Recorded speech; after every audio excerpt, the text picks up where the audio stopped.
बचपन से था कि जैसे उसको कुछ बड़ा करना है। जब हवाई जहाज़ उड़ते हुए देखा, 3 साल का था, बोलने लगा तो उसको हवाई जहाज़ उड़ाने का कि ऊंचा जाना है। उनसे लेकर जब वो शहीद हुआ, बीच में उसके 3 बार एक्सीडेंट्स हुए। तो जब कैप्टन सौरभ कौलिया ने यूनिट ज्वाइन करी, ये छोटे पे था, तो ये एक अपने कागज़ पे लिख कर आया था। अमित जी डायरी भी लिखते थे? हाँ, तो ये इसने जैसे डायरी में भी लिखा था और इसने लेटर में भी मुझे ये चीज़ लिखा था कि अब मुझे कोई सर कहने वाला आ गया है। सौरभ सर जब उनको पकड़ लिया गया था, दुश्मनों ने पकड़ लिया, तब अमित जी बचाने के लिए उनको गए थे अपनी टीम के साथ। उसमें कि इनके हाथों में हथियार थे। इसका मतलब ये है कि वो लास्ट मोमेंट तक, अपने आखिरी सांस तक उन्होंने ये भी था कि ट्रिगर लड़ाई पर करी। उनके- ट्रिगर पे उंगलियां थी तो आखिरी सांस तक उन्होंने जी। लड़ाई करी है। अमित, ये तिरंगा वही है जिसमें अमित आया था। नमस्कार, भारत के शूरवीर में आप सभी का स्वागत है। आज हम आपको एक और कहानी से रूबरू करवाएंगे, एक और शूरवीर से और उनकी कहानी से रूबरू करवाएंगे, कैप्टन अमित भारद्वाज।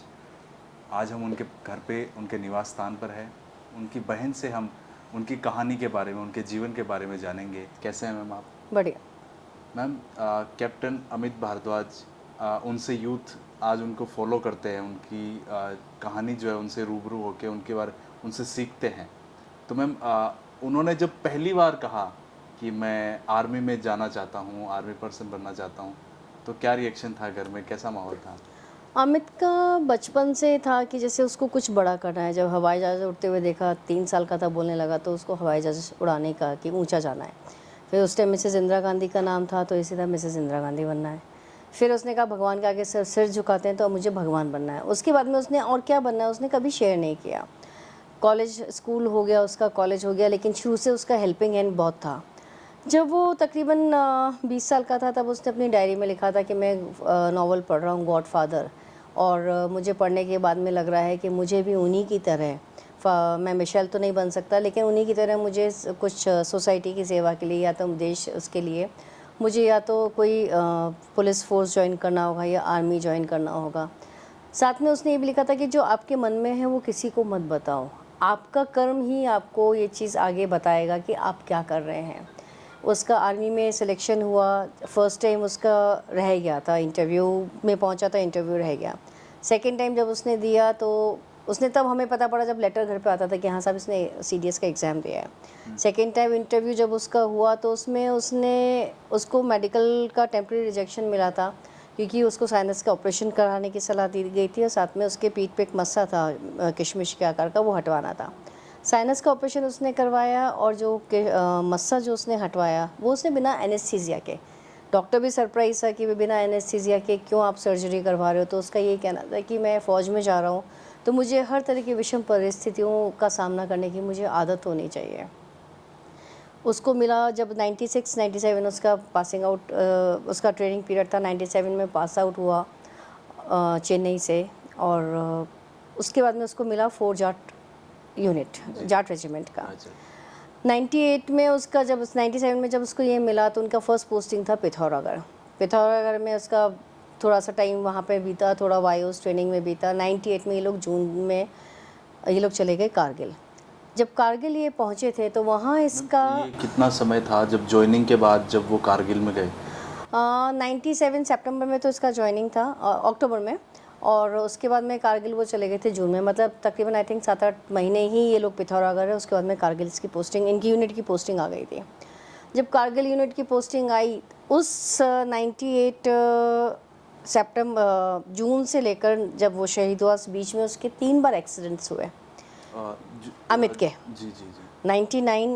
98 मई जून से जब वो काक्सर पहुंचे थे, और जब 99 में वो शहीद हुआ, उस बीच में 3 एक्सीडेंट्स हुए। तो पूरी यूनिट इनकी कारगिल जब मूव करी थी तो वहाँ काक्सर में इनकी वहाँ यूनिट का पोस्टिंग था। जब ये वहाँ हुआ तो उसका 3 बार, जो मैं बता रही थी आपको कि 3 बार हुआ। एक बार एक्सीडेंट इस तरह से था कि पाकिस्तान से एक मोटर आया, उसका पिन नहीं खुला तो ब्लास्ट नहीं हुआ। सेकेंड टाइम वहाँ से आया, पिन खुला, वहीं ब्लास्ट हुआ जहाँ पे ये आवाज़ सुनते ही भागे थे और ये बंकर में चले गए, बंकर में भाग लिए थे ये। तीसरी बार वो कमांडोज ट्रेनिंग के लिए 98 दिसंबर में वो कारगिल से लेह जा रहा था, तो उसका ट्रक 40 फीट गहरी खाई में, जलेबी टर्न मोड़ कहलाता है, वहाँ गिर गया था। तो उस टाइम जो 22 मतलब इंक्लूडिंग हिम 22 लोग थे फ़ौज के, उसमें से 8 की एट द स्पॉट डेथ हो गई थी। तब इसने एक डायरी में लिखा था कि एक ताकत है जो मुझे मारना चाहती है और एक ताकत है जो मुझे बचा रही ताकि मैं कुछ बड़ा कर सकूं। कि और जब ये ऐसे इंसिडेंट्स हो रहे हैं तो मुझे लगता है कि मुझ में और हिम्मत आती जा रही है, मैं और कठोर मतलब होता जा रहा हूँ। जनवरी में जब ये एक्सीडेंट हुआ तो उसको फिर हॉस्पिटलाइज होना पड़ा क्योंकि उसको एसिड के मार्क्स से, ये को ड्राइवर सीट पे बैठा था तो उसमें नीचे बैटरी जो थी उसकी पीठ पे पैर पे बैटरी फट गई थी, तो इसको हॉस्पिटलाइज होना पड़ा। तो ये कमांडोज ट्रेनिंग में नहीं जा पाया। जनवरी में इसको 1 महीना की छुट्टी मिली। उस टाइम कैप्टन सौरभ कालिया ने यूनिट ज्वाइन करी थी। जी जी। तो जब कैप्टन सौरभ कालिया ने यूनिट ज्वाइन करी, ये छुट्टी पे था, तो ये एक अपने कागज़ पे लिख कर आया था। अमित जी डायरी भी लिखते थे? हाँ, तो ये इसने जैसे डायरी में भी लिखा था और इसने लेटर में भी मुझे ये चीज़ लिखा था कि अब मुझे कोई सर कहने वाला आ गया है। कि अभी तक अमित ही सबको सर कहता था, अब उसका जूनियर आया तो क्या, लेकिन क्या मैं एज अ बिग ब्रदर मैं उसको अपनी यूनिट के जो ट्रेडिशंस हैं वो सिखाऊंगा। जूनियर थे? अब हाँ, सौरभ अमित का जूनियर। तो जनवरी में वो कैप्टन सौरभ के लिए एक स्लिप छोड़ कर आया था। फिर उसके बाद में जब फरवरी में जब ये वापस यूनिट में गया, सौरभ किसी पोस्ट पे ऊपर था। तो इनकी मुलाकात कभी सौरभ की और अमित की हो ही नहीं पाई। एक दूसरे को इन्होंने देखा भी नहीं, सिर्फ फोटोज़ में देखा या फ़ोन्स पे बात करी इन्होंने। अगर मैं गलत नहीं हूँ तो सौरभ सर जब उनको पकड़ लिया गया था, दुश्मनों ने पकड़ लिया, तब अमित जी बचाने के लिए उनको गए थे अपनी टीम के साथ। जी, तो फरवरी मतलब इस तरह से इनका रहा। फिर 4 मार्च को अमित वापस कमांडोज ट्रेनिंग में जब जा रहा था तो दिल्ली में अपने एक ब्रदर के साथ में था। तो उसको बोला, संजू भैया मेरा नाम यहाँ लिखा होगा इंडिया गेट पे।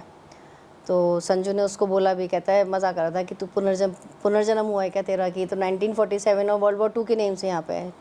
किसने सोचा था कि उसके 2 महीने बाद में अमित अपने प्राण अपने देश सेवा के लिए देगा और उसके 20 साल बाद में यहाँ पे एक नेशनल वॉर मेमोरियल बनेगा जहाँ उसका नाम अंकित होगा।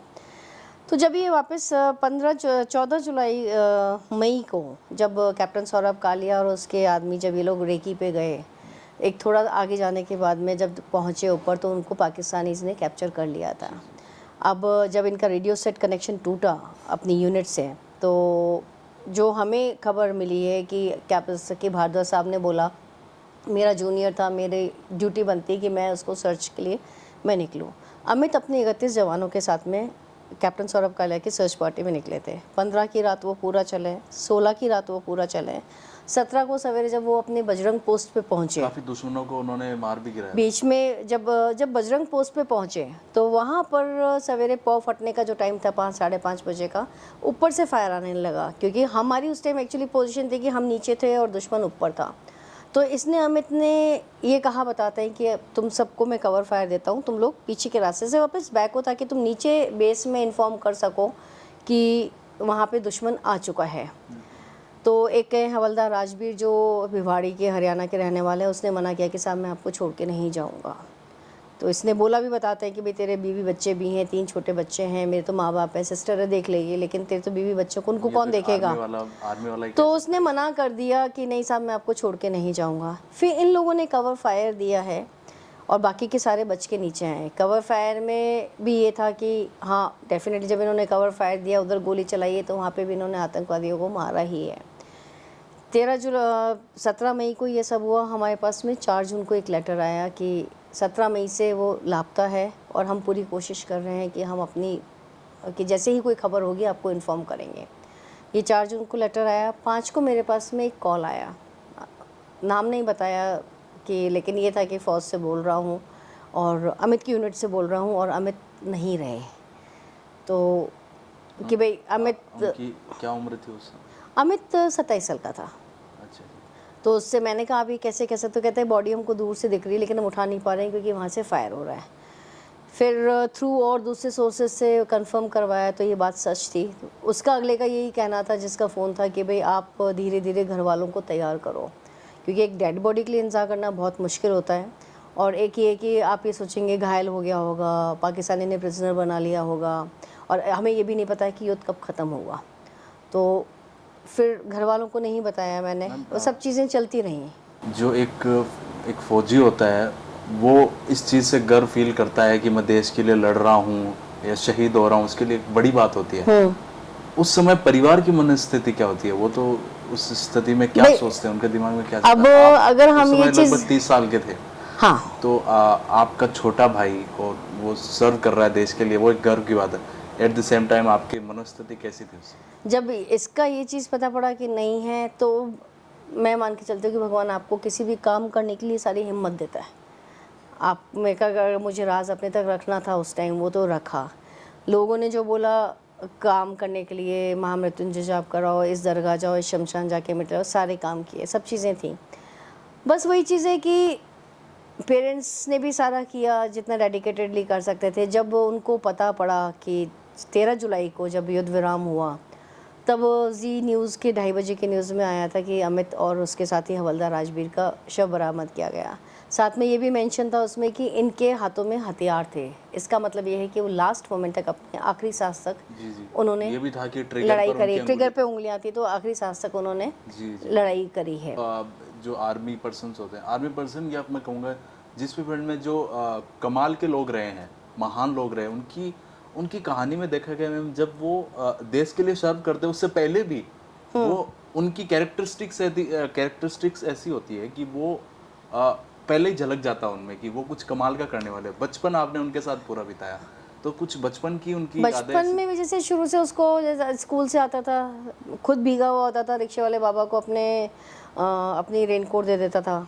रिक्शे वाले बाबा को अपने बर्थडे के दिन पैसे दिलवा दिए, या मतलब कि इनको बाबा को पैसे की ज़रूरत है, किसी पापा की शर्ट दिलवा दी। जब वो स्कूल में था, एक बार जब वो आर्मी ज्वाइन करने से पहले वो डेटा प्रो एक करके कंप्यूटर्स का था, वो वहाँ जॉब कर रहा था। तो वहाँ पे भी ये था कि उसने एक दिन देखा कि एक बच्चा रोता हुआ जा रहा है। उससे पूछा भाई क्यों रो रहा है, तो कहता है मेरे को मेरे सेठ जी ने पैसे दिए थे सब्जी लाने के लिए, मेरा थैला सब्जी पैसे गिर गए। उसने निकाल के, बिना सोचे समझे निकाल के, कितने पैसे थे उसने कहा 200-250 रुपये, उसने यूँ निकाल के दे दिए। अगर देखा जाए तो उस टाइम 96, 95, 96 में 200-250 भी एक वैल्यू रखता था। फिर एक बार ऐसे जब वो रासन कॉलेज में जब वो पढ़ रहा था, पहले जब ग्रेजुएशन कर रहा था, तो किसी पर्सन को मिर्गी का दौरा आया है सड़क पे। तो उसने बोला कि कौन मुझे, क्योंकि ऐसा जो लोगों की आदत होती है भीड़ इकट्ठा कर लेते हैं, कोई हेल्प करने को तैयार नहीं, तमाशा बीन बने होते हैं। उसने कहा कौन मेरी हेल्प करेगा। तो एक लड़का था, उसने बोला कि मैं आके, अब मैं तुम्हारी हेल्प करता हूँ। जो अब वो बाद में, खैर वो काफ़ी नामी एडवोकेट भी रहे, विभूति भूषण शर्मा। तो उसने हेल्प करी, फिर लोग हॉस्पिटल लेके गए उसको ट्रीटमेंट दिलाया। ऐसे एक बार यहाँ सड़क पे किसी का एक्सीडेंट हुआ, तो वो उठा के घर पे लेके आ गया, उनको फर्स्ट एड किया। पापा जब बैंक से आए, उनके कलीग भी साथ में थे, तो कहते तुम अनजान को उठा ले, कोई पुलिस केस बन जाएगा। कहता अंकल आप ये चीज़ सोचो कि अगर कल को किसी अपने घर वाले का किसी का एक्सीडेंट होता है, फर्स्ट एड नहीं मिलती है, तो अपने दिल पे क्या बीतेगी। तो ये आदतें उसमें बचपन से हेल्पिंग हैंड का और ये सब चीज़ें बहुत थी। एक बार उसके साथ में वहाँ पे भी हुआ कि एक पोस्ट पे, जब वो वहाँ पे कार काक्से में था, एक दूर से कुछ हिलता हुआ उसको नज़र आया। तो उसने बोला कि सूबेदार साहब से पूछा कि साहब ये अपना बंदा तो नहीं है वहाँ पे कि मूवमेंट हो रहा है। तो सूबेदार साहब बोले नहीं साहब अपना बंदा नहीं है, ज़रूर कोई कपड़ा हिल रहा होगा वहाँ पे। तो लेकिन ये कन्विंस नहीं हुआ। जब सब सो रहे थे, साहब हमारे उठ के चल दिए अमित। और सूबेदार साहब को पता था कि साहब जाएंगे ज़रूर, क्योंकि वो आते भी, वो लोग जानते थे ना कि साहब किस नेचर के हैं। तो जब थोड़ी देर गया, जब उसने देखा कि नहीं वो वास्तव में कपड़ा हिल रहा है, जैसे टर्न किया तो साहब खड़े थे वहाँ पे। तो उन्होंने कहा भाई हमें पता था कि आप जाएंगे, इसलिए हम आपके पीछे पीछे आ गए। तो उसका जैसे यहाँ से भी घर से मम्मी कुछ बना के देती थी, मठरी बना के दी, लड्डू बना के दिया, हमें नहीं पता कि वो क्या करता था। लेकिन जब बाद में जो लोग आए, उन्होंने ये चीज़ बोला कि माता जी हमने आपके हाथ की मठरी खाई हुई है, हमने आपके हाथ के लड्डू खाए हुए हैं। कि साहब लाते थे, कहते मैं तो घर पे खा के आ गया, लो सब बांट लो, जितने जने आपकी उसकी कंपनी में उसके होते थे बंदे। तो ये चीज़ें उसकी शुरू से थी। जब जिस दिन अपनी बहन के साथ कैसा था बचपन में? बहन के साथ तो जो ऐसा जो भाई बहन होते हैं, लड़ने वाले, एक दूसरे के कपड़े खींचने वाले, चाटे मारने वाले, बाल खींचने वाला, आपको अब वो इतनी हरकतें थी उसकी कि प्राउड फील हुआ जब वो आर्मी उन्होंने ज्वाइन किया? डेफिनेटली वो तो ये था ही। और तो जब आपकी क्या एज थी उस समय जब उन्होंने आर्मी ज्वाइन किया? वो 26 का था, मैं 29 की थी, 25 26 मतलब 3 साल का फ़र्क है। तो जैसे जनरली होता है कि वो मैं बैठी हूँ, बाल खींच के चल दिया, मैंने उठा के उसको एक चांटा लगाया और वो चिल्लाता था। तो दादी कहती थी क्यों छोरे को मार रही है। वो एक होता है ना दादी वो, तो ऐसा, हालांकि हमारे घर में इतना ज़्यादा डिफ्रेंशिएशन नहीं था लड़के लड़की में, लेकिन ये था कि हाँ चलते चलते वो कोई छेड़खानी करके चले जाना। कॉलोनी के बच्चों से उसका काफ़ी ज़्यादा था। मतलब जैसे वो दिवाली वाले टाइम पे या वैसे जब अपने हमारे डॉग को घुमाने के लिए जाता था, तो उसके हमारे साथ में कॉलोनी के छोटे छोटे बच्चे सारे उसके साथ में उसको घुमाने के लिए जाते थे, लूसी को। दिवाली पे सारे बच्चों को ले आता था सबको मिठाई खिलाता था। इवन मेरी कज़न्स के यहाँ पे भी जब वो जाता था तो ऐसा नहीं कि मेरे कज़न के बच्चों के लिए कुछ लेके गया, वो उनके घर में जितने बच्चे होते थे उन सबके लिए चॉकलेट्स लेके जाता था। मतलब उसको ये था, तो मतलब इवन अमित का जब हुआ तो मेरी कज़न की जिठानी के बच्चे बोले अपनी दादी से, कहते हैं अम्मा अब हमारे लिए कौन कौन सा मामा चॉकलेट लाएगा। हो सकता है शायद उनके मामा नहीं लाते होंगे, ये लेके जाता था, इसलिए उन लोगों को बच्चों को मतलब अफेक्शन सबसे था। इवन अगर वो कहीं जाता था सिस्टर्स के यहाँ पे कहीं पे, तो ऐसा नहीं कि पहले सिस्टर के कमरे में चला गया सीधा, पहले उनके घर के बुज़ुर्गों के पास में बैठ के उनका आशीर्वाद लेके फिर वो अपनी बहनों से या जहाँ जाता था वहाँ मिलता था। कोई एक खास बात उनकी जो आप बताना चाहें? खासियत तो सारी बातें ही जो- उसकी खास ही थी। जो आज के यूथ जो उनकी कहानी को सुनेंगे देखेंगे तो वो फॉलो करें उनको, इस तरह की उनकी खास बात कुछ?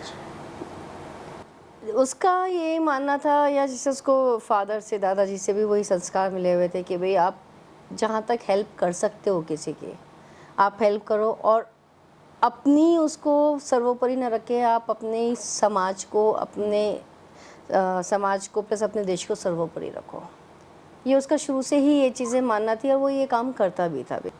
मैम उस दौर के बारे में थोड़ा बताइए, जो 1999 और उस समय कैसे आपकी बातचीत होती थी, एक आर्मी वाला कैसे, क्योंकि टेक्नोलॉजी फ़ोन मोबाइल्स इतने नहीं थे, तो कैसे बात होती थी, कैसे आप वो मिलने आते थे आपसे, कैसे कम्युनिकेशन कैसे होता था आपका? अमित, क्योंकि हमारे यहाँ पे लैंडलाइन फ़ोन था, जी जी। तो उस टाइम फ़ोन जैसे वो आ जाता, जब अमित का मिसिंग का जब हमारे पास में आया तो मैंने BSNL कांटेक्ट किया उसी दिन जाके, और I am thankful to BSNL people. उन्होंने मुझे इतना हेल्प किया कि उन्होंने एक ही दिन में STD लगा दिया था, नहीं तो उस टाइम भी STD लगाने में बहुत टाइम लगता था, सो दैट कि मैं बाहर बात कर सकूँ। भाई अच्छी बात STD है। में ये थी, बहुत लोगों ने सपोर्ट किया। मैं जयपुर का वास्तव में इस मामले में धन्यवाद दूंगी कि जब अमित का फ्यूनरल भी होना था तब हम चाहते थे उसका पब्लिक प्लेस में हो, और उस टाइम सरकार से भी कुछ मतलब थोड़ा सा था कि भाई उन्होंने, लेकिन हाँ बाद में फिर सरकार भी राज़ी होगी, पब्लिक प्लेस में उसका फ्यूनरल हुआ, वहाँ पे उसका मेमोरियल बना।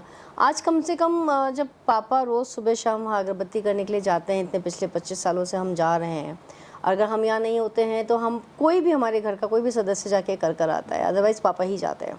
तो एक हमें अनुभूति होती है कि हाँ वो यहीं हैं।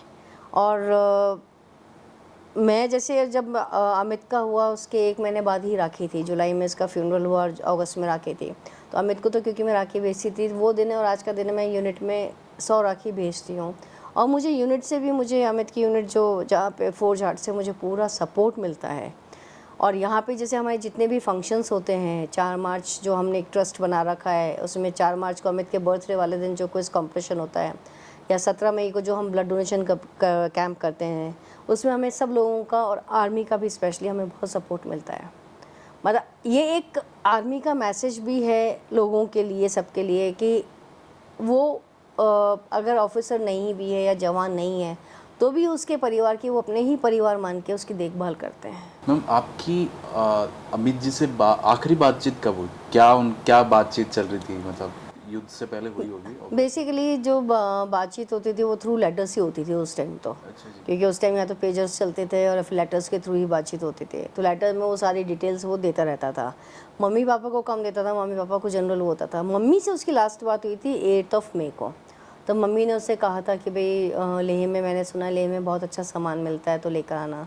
तो उसने कहा था हाँ ठीक है मैं लेकर आऊँगा। उसका फिर उसने कहा कि मैं मतलब मैसेज लेटर आया था कि भाई मैं सामान ले आया हूँ, तो बस, लेकिन वो सामान फिर उसके सामान के साथ ही आया था। तो अभी जैसे जब उसका श्रद्धांजलि बैठक थी तो हमारे फ़ौज के भी जो लोग आए हुए थे, तो कुछ बंदे वो भी थे जो अमित के साथ में वहाँ ऊपर थे। अच्छा। तो उसमें एक को भी पैर में गोली लगी हुई थी, मुझे आज भी याद है, अजीत नाम था उसका। तो उसने जब कुछ बात हो रही थी तो मम्मी की आंखों से आंसू बहने लगे, तो उसने बिल्कुल लिटरली रेड आइज़ थी उसकी। कहता है माता जी आप एक रो के आप साहब की शहादत का अपमान कर रही हैं, कि एक माँ की कोख उजड़ी लेकिन उन्होंने 30 माँ की कोख बचाई है। तो ये एक बड़े गर्व की बात है, और हमें मतलब सम्मान जो मिला है वो एक हमारे लिए बहुत अनुभूति, एक गर्व की अनुभूति होती है। क्योंकि कई बार ऐसा होता है, हम देखते हैं कि आज के भविष्य में, आज के उसमें टाइम में लोग परेशान होते हैं कि हमारे बच्चे ने ये गलत काम कर दिया, हमारा नाम बदनाम हो रहा है, और हम इस चीज़ से गौरवान्वित है कि हम बच्चे के नाम से हम जाने जा रहे हैं। लाइफ के बाद में आपने काफ़ी प्रोग्राम्स उनके नाम पे करते हैं, आप फाउंडेशन भी एक चलाते हैं, उसके बारे में थोड़ा बताइए। अमित का जैसे 15 जुलाई को फ्यूनरल हुआ था और हमने 7 सितंबर 99 में हमने एक ट्रस्ट ऑर्गेनाइज कर लिया था जो एक रजिस्टर्ड ट्रस्ट है और उसमें ATG के भी उसमें छूट मिलती है। उसके थ्रू हम 4 मार्च को जो अमित का बर्थडे आता है उस दिन हम एक क्विज कंपटीशन करते हैं जिसमें तकरीबन 800,000 बच्चे हमारे मालवीय नगर के जो डिफरेंट प्राइवेट स्कूल्स हैं उसके बच्चे पार्टिसिपेट करते हैं। उसके फिर हम 17 मई को जो उसका जिस दिन वो शहीद हुआ था उस दिन हमारा एक ब्लड डोनेशन कैंप होता है। तो आज तक हम 25 ब्लड डोनेशन कैंप्स कर चुके हैं। अच्छा। साथ में जैसे गवर्नमेंट हमने 2 कैटरेक्ट ऑपरेशन कैंप्स भी लगाए। मेरी सिस्टर हैं एक जो डॉक्टर आई स्पेशलिस्ट हैं उसके हॉस्पिटल में ESI हॉस्पिटल में कैंप लगाए। और विद डिफरेंट स्कूल्स में हमारा ये होता है कि गवर्नमेंट स्कूल्स में जैसे कई गवर्नमेंट स्कूल्स में जहाँ पे फर्नीचर का इशू है, फर्नीचर नहीं है या बच्चों को यूनिफॉर्म का है, जो गरीब तबके के बच्चे हैं तो उनको यूनिफॉर्म चाहिए, स्टेशनरी चाहिए, तो हमारा साल में उन लोगों को डोनेशंस वगैरह मतलब इससे ऐसे हेल्प होता रहता है। अभी जैसे साल भर पहले हमने SMS मेडिकल कॉलेज में भी एक प्रोजेक्टर दिया था ताकि उनकी जो बेसमेंट में जो उनकी क्लासेस लगती हैं स्लाइड शोज़ वगैरह दिखाने के लिए, तो प्रोजेक्टर्स स्कूल्स में हमारी कंप्यूटर्स दिए हुए हैं गवर्नमेंट स्कूल्स में, कुछ स्कूल्स में। तो ये हमारी साल भर एक्टिविटी चलती है कि उससे कुछ बच्चे लाभान्वित होंगे तो उसमें कम से कम बच्चों में अगर पढ़ेंगे लिखेंगे लाभान्वित होंगे, कम से कम उनमें एक चीज़ और ये भी पता पड़ता है कि सब इस परिवार से मतलब बात नाम उसकी नहीं है कि कौन दे रहा है, लेकिन हाँ जब वो स्टोरी सुनते हैं तो जब ऐसे टाइम में हमने ऐसे बच्चे भी देखे हैं जो ऑफिसर बन के निकले हैं और आके हमसे बाद में मिले हैं कि अमित सर हमारे लिए इंस्पिरेशन थे, तो हमें इस चीज़ की बहुत गर्व की अनुभूति होती है। मैम उनके आर्मी में जो फ्रेंड्स थे वो आपसे मिलते हैं या और जो उनके बचपन के जो दोस्त यार हैं? नहीं नहीं, अमित के बचपन के दोस्त वगैरह सारे मिलते हैं, आर्मी के सारे मिलते हैं। जो आप ये देख रहे हैं ये भी उसके जो 25 साल जो हुए थे इसके कोर्स को, उनका गेट टुगेदर था 2022 में चेन्नई में। जी। तो मैं उसमें इनवाइटेड थी, ये वहाँ से मुझे वो मिला था, गिफ्ट मिला था। इस पे लिखा है सिल्वर जुबली। सिल्वर जुबली, हाँ 25 ईयर्स उसके अमित के कोर्स के। तो 97 से इसका सिल्वर जुबली हो गया 2022। तो इनके कोर्स को 25 साल हो गए थे, इनको मतलब ऑफिसर बने हुए 25 साल हो गए थे। ये उस कोर्स का इनका वो था फंक्शन था, तो उसमें मैं 3 दिन के लिए मैं चेन्नई गई थी मैं। मैम और भी जो कारगिल वॉर में शहीद हुए थे जो हमारे जवान, तो उनके परिवार वाले भी उनसे मिलना होता आपका? जो जयपुर में हैं कारगिल के भी हैं, पोस्ट कारगिल भी हैं, उनसे भी मुलाकात होती है, ओकेजन्स पे मुलाकात होती है, इससे रेगुलर नहीं होती है। बट हाँ ये है कि कई बार सैनिक कल्याण बोर्ड के थ्रू या तो उसके थ्रू जब किसी की समस्या होता है जहाँ हेल्प कर सकते हैं वो चीज़ भी हेल्प कर देते हैं, क्योंकि गाइडेंस की बहुत ज़्यादा ज़रूरत होती है। हम शहर में रह रहे हैं, थोड़े से जागरूक हैं तो हम लोग अपने काम कर पा रहे हैं। कई बार गाँवों में और इनमें बहुत प्रॉब्लम्स हुई हैं। अब तो हालांकि जैसे विद टाइम अब तो काफ़ी जनता जागरूक हो गई है, फौजी परिवार जागरूक हो गए हैं, या इवन फौजी भी अपने घर वालों को जागरूक करके रखता है कि हाँ ये काम है। आज के 25 से पहले ये चीज़ें नहीं थी, तो उस टाइम बहुत परिवारों ने बहुत मुश्किलें झेली भी हैं। अब फ्रीडम फाइटर बेनिफिट्स जो गवर्नमेंट की तरफ से मिलते हैं वो सारे बेनिफिट्स मिले थे सरकार की तरफ से हाँ बिल्कुल सरकार की तरफ से सारे बेनिफिट्स मिले थे। बट मुझे जो शिकायत है वो एक ये चीज़ है कि हर स्टेट का बेनिफिट बहुत अलग है। वो चीज़ नहीं होनी चाहिए, क्योंकि जहाँ तक मुझे पता है JNK में बेनिफिट है ही नहीं। जम्मू कश्मीर में बेनिफिट नहीं थे पहले, अभी क्या किया उन्होंने मुझे नहीं पता, लेकिन बेनिफिट्स नहीं है। हर स्टेट गवर्नमेंट का अपना अलग अलग है, पंजाब अपना अलग दे रहा है। मतलब इनका एक शहीद तो सबके लिए, जिसने देश की जान दी है वो तो सबके लिए बराबर होना चाहिए ना। भाई आज अगर ये मान के चलिए किसी स्टेट में कम है, या जैसे उसके घर में अगर कमाने वाला एक ही बंदा था, भाई आज अगर मैं मान के चलो तो मेरे पेरेंट्स खुद नौकरी में थे, मेरे पेरेंट्स का भी आ रहा था, उसका भी आ रहा था, ये एज अ ऑफिसर ये शहीद हुआ, तो बेनिफिट्स मतलब डेफिनेटली सैलरी वगैरह ज़्यादा थी, वो सब चीज़ें हो जाती हैं। जो सेंट्रल गवर्नमेंट के बेनिफिट्स है वो सेम थे, बट जो स्टेट गवर्नमेंट जो देती है ना वो बेनिफिट्स डिफरेंट होते हैं। वो मतलब इतना डिफ्रेंसिएशन नहीं होना चाहिए। मैम JNK के अलावा किसी स्टेट में आपको नहीं, कई स्टेट से JNK में उस टाइम नहीं था, अभी का मुझे आइडिया नहीं कि अभी है या नहीं। बाकी कई स्टेट से सबकी डिफरेंट है, मतलब अप एंड डाउन है। किसी का अगर उस टाइम का अगर 5 लाख था तो किसी का 15 लाख था, तो 5 लाख और 15 लाख में बहुत अंतर हो जाता है, फैमिली के लिए बहुत मैटर करता है। इवन जो मुझे एक वो जो चीज़ है वो ये है कि इवन डेकोरेशन में भी इनको थोड़ा सा देख के चलना चाहिए। जो आर्मी में अगर आप डेकोरेशन देते हो किसी को, जो ये होता है कि किसी को मेडल जो मिलता है, जो भी फौजी गया है उसने तो अपनी जान न्यौछावर करी है ना अपने देश के लिए, तो आप किसी को कम और ज़्यादा कैसे आंक सकते हो? जवान जो है, जवान ने भी अपनी जान दी है, उसने वो अपने पीछे वो अपने बीवी बच्चों को छोड़ के आया, अपने माँ बाप को छोड़ कर आया। एक अफसर है, उसने भी जान दी है। हर यूनिट का भी अपना अलग अलग है, किसी से वैसे कोई शिकायत नहीं कि किसको क्यों मिला और क्या मिला, बट लेकिन ये है कि एक ये आना चाहिए कि कंट्रोवर्सीज ना हो कि भाई इस यूनिट को तो इतने मिल गए, इस यूनिट को नहीं मिले। लड़ाई सबने लड़ी, जान सबने, बराबरी की बात कर रहे हैं बिल्कुल कि भाई, जो जब एक फौजी जान है, अगर किसी ने दी हाँ, है तो दोनों ने जान ही दी है, तो हाँ, वो भी मतलब बराबर एक ही है, तराजू एक ही तराजू में तोला जाए ना उनको, उनको अलग तराजू में कि उसने, क्योंकि वहाँ पे क्या हुआ ये किसने देखा। ये सब चीज़ें होती हैं कि सर वहाँ पे उस टाइम जो उनके सीओज जो लिखते हैं, रिपोर्ट जो लिखते हैं, उससे या फिर और आगे, मतलब मैं उस चीज़ में बहुत डेप्थ में नहीं जाऊँगी, हालांकि बहुत सारी चीज़ें होती हैं, लेकिन मेरा मानना ये है कि एक जवान, एक अफसर या दो डिफरेंट यूनिट्स के जवान या दूसरी रेजिमेंट्स के जवान सब बराबर हैं, जो अपनी जान पे खेल के वहाँ लड़ रहे हैं, अपने पीछे अपने परिवारों को छोड़कर। बिल्कुल मैम, हम उनको इसीलिए याद करते हैं, उनसे सीखते हैं, उनकी कहानियों को बताते हैं हमारे चैनल के माध्यम से भी। मैम ये वर्दी है, तिरंगा है, यहाँ पे फौजी की वर्दी है, ये इसके बारे में थोड़ा बताइए। ये तिरंगा वही है जिसमें अमित आया था, तो इसको हमने वहाँ लगा रखा है। ये यूनिफॉर्म उसके बॉक्स में से निकली है, जो मैं विद टाइम ड्राई क्लीन करवा के वापस चेंज करती रहती हूँ। और साथ में ये डिफरेंट जो सम्मानित किया हुआ है लोगों ने, जो जयपुर में अगर अलग अलग सम्मानित किया हुआ है, वो सारे हैं, काफ़ी कुछ अंदर भी रखे हुए हैं। ये है 80 कलश, जिसमें अमित की 80 हैं, जिसका एक पार्ट हमने बरेली के इसके जाट रेजिमेंटल सेंटर के म्यूज़ियम में भी है। जो मतलब मैंने कुछ था मेरे को कि मैंने रोक लिया था, कुछ हरिद्वार गया था, कुछ पुष्कर गया था, और पुष्कर में भी जो हुआ था वो महात्मा गांधी के बाद में अमित का हुआ था। उसके बीच में वहाँ पे कई अस्थियाँ नहीं विसर्जित होती हैं पुष्कर में। और ये जो है, ये है कारगिल की मिट्टी है, जो कैप्टन सौरभ कालिया के घर से मेरे पास में आई है। हाँ, और ये भी कारगिल की ही मिट्टी है, जो लास्ट ईयर मेरे को कारगिल विजय दिवस पे मुझे वहाँ सेना ने मुझे दी थी। Captain Amit Bhardwaj, four Jat Bajrang post Kargil, इस पे लिखा है।